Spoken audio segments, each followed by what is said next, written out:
Yeah, pretty much all young guys, coming from the college game where they've, been usually better than the guys they're going against. It's just the pad level aspect of it.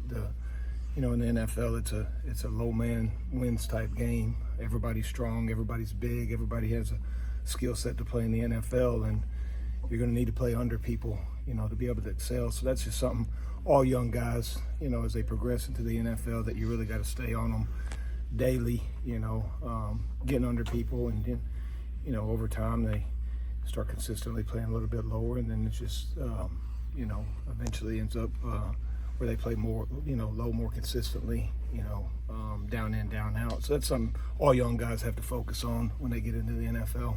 Chris, the other day Malik Collins was talking about, we can't individually expect to replace Eric Armstead. We have to do this as a collective. How do you see the new guys, Malik and Jordan and Yetur, kind of stepping in and handling things so far? Yeah, really excited about all of them. Losing a guy like Eric, it's a big piece to try to replace. And so when we went looking at these dudes, there was certain skill sets that we were looking to add, to try to replace Eric's presence on the field. So with Malik, I've been watched him his whole career. He's just a really twitched up guy that can really kind of create chaos in the backfield, and something that our scheme is geared towards is playing on the other side of the line of scrimmage, and he's consistently been able to do that throughout his career. And so some of the previous stops that he was at, he was allowed to attack, and and then just him as a pass rusher, just the way he can manipulate edges with his feet, and how fast he can go from one edge to the other, and then the leverage that he can generate through his lower body with power. Really liked him. And then Jordan Elliott, just the sheer size.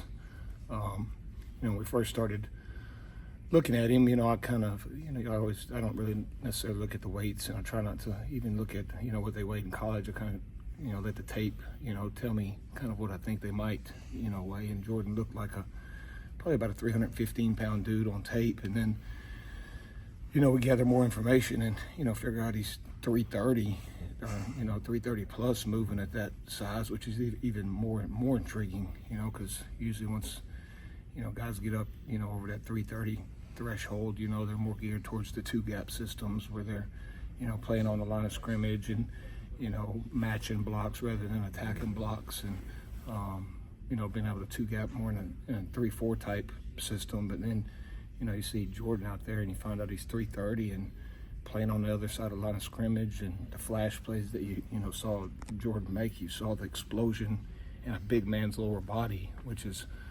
really intriguing. And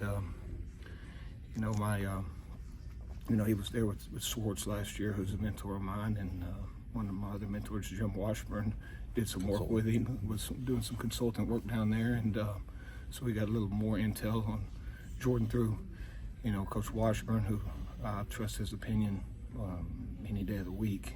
He's reason why I'm here. So he was just telling me, hey, this is a large human being that's explosive, and then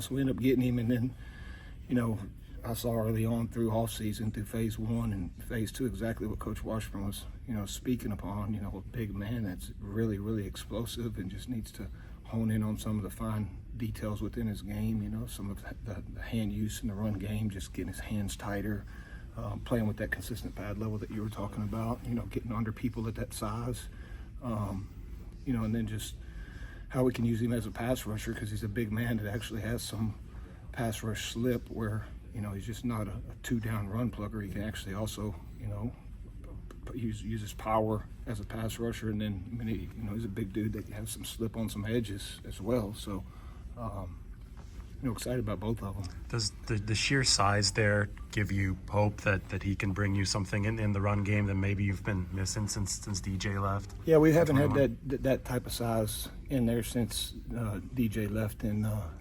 2021, I think. We haven't had that 320. DJ was best around 320. We haven't had that 320 plus that pound frame, especially down in there in the A gap, since DJ left. So yeah, that was, one of the things once we, we don't want to just get a big guy just to get a big guy. Just say, hey, let's put him down in the A gap, and he can just eat up blocks, and he doesn't have the skill set that we're necessarily looking for. If you're going to be a big man, you still got to generate the explosion that the system asks for. That that you can't have. It's like a puzzle up front. You can't have three guys attacking and then one guy just sitting there, not creating a new line of scrimmage. It kind of works in waves, and so we've, it's fortunate to find Jordan, a big dude that can, hopefully, be effective in the inside as DJ was over the years for us. Because DJ was a presence, and we feel like Jordan has a chance to be that type of presence. Is that the new trend in the league, Coach, to have all four guys up front with the ability to rush the passer? It seems like now if you do have a four-man front and you have one of those guys that isn't a pass rusher, a true two-gapper, that offensive linemen sometimes don't even block that guy, just kind of sag in and help on everybody else. Yeah, when it comes to rushing the passer, the more the merrier, obviously.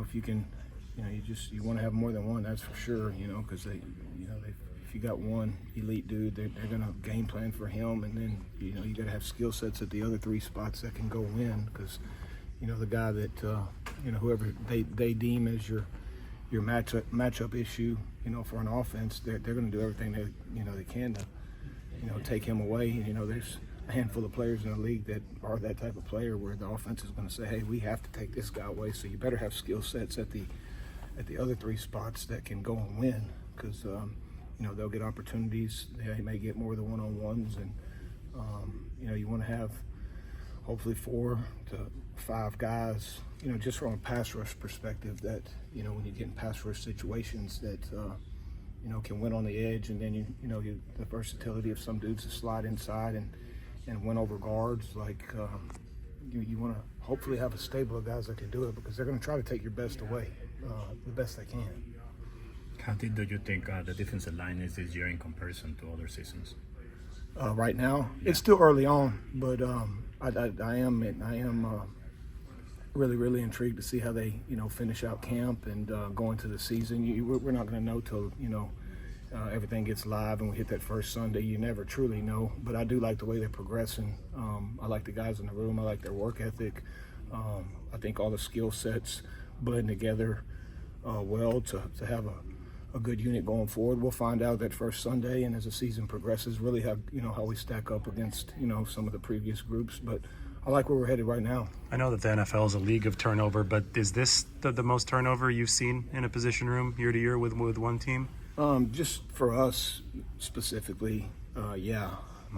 We've added guys here and there, but we've kind of always kept our core. We lost Defoe after that first year, and and then we may lose one guy and replace him with a couple. But yeah, for our room this year in D-line, this will be the biggest turnover we've had since I've been here in 2019, with the amount of guys that left and the amount of new guys that have came into the room. How's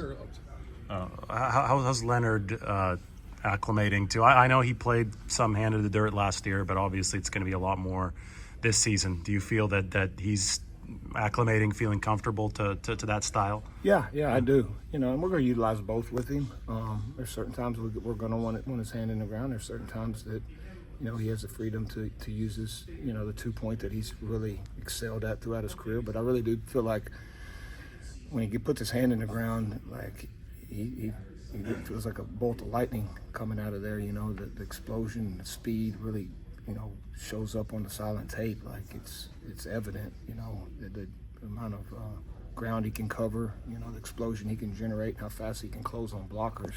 So yeah, I'm happy with where he's at right now. It's still work in progress as camp goes on. He hasn't necessarily he's played with his hands in the dirt last year in Buffalo and at other times during his career, but this is like a little bit different than what he's done in the past, so he's still adjusting, but I really like the trajectory he's on.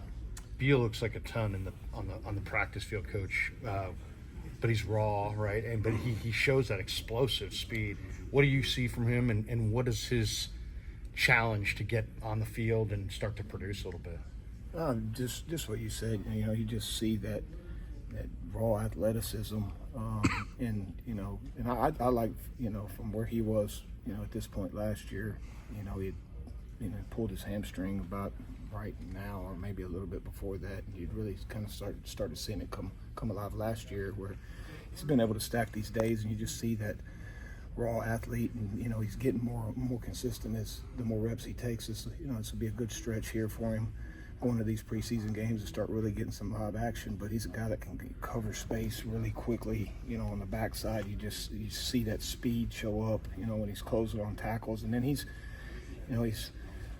added some muscle mass to his frame, where now you're starting to see that power on edge sets and power throughout his rush, come alive. So we're really excited about Rob. He just needs to keep stacking one day on top of the next and just keep improving a little bit each and every day, and the future's going to be bright for him.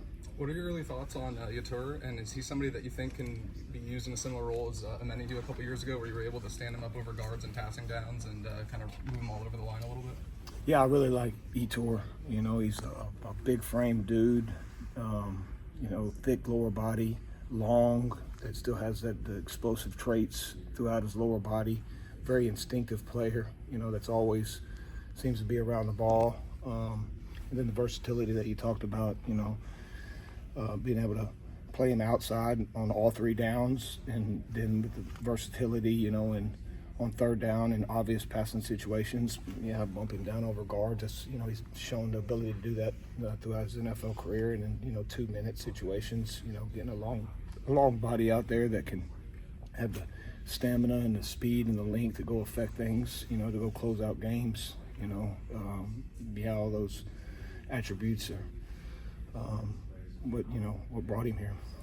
Hargrave recently talked about the adjustment coming into this system and how it takes some time to acclimate. For you as a coach, what's the biggest obstacle you usually face when you're getting guys who are veterans who have had success elsewhere and getting them adjusted to the system you have here? Just kind of generally the way we attack and play. It's only a couple teams in the NFL that really truly do it the way we do it. All defensive linemen, when you say, hey, we play an attack scheme, they get right out of here. That sounds great. Oh, yeah, I want to attack. I've been, reading these blocks. And then once you truly get here and get into it, it's like, oh, I didn't realize you wanted me to attack this much, So just getting used to the techniques, the stance is a little bit different. The aiming points are a little bit different. We play a little bit on different angles, with our width within, where we get down in our alignments. So just all that stuff, just trying to stack it and really becoming muscle memory for the guys over time. So there is an adjustment period that everybody, unless you've played in this scheme before, that you have to go through to work through and make mistakes doing it, learn from the mistakes, and improve upon the mistakes. So I feel like right now, the second year, you really see guys take a big jump, and you can see it in Javon's play right now. He's hit the ground running. You can see that he's a lot more comfortable year two, going into year two, than he was year one within the scheme. So excited about him. The defensive tackles, Kalia, Davis, and Shaquille, what do you want to see from them over the course of the next month as they vie to be part of the rotation? Yeah, tell the guys, separate yourself.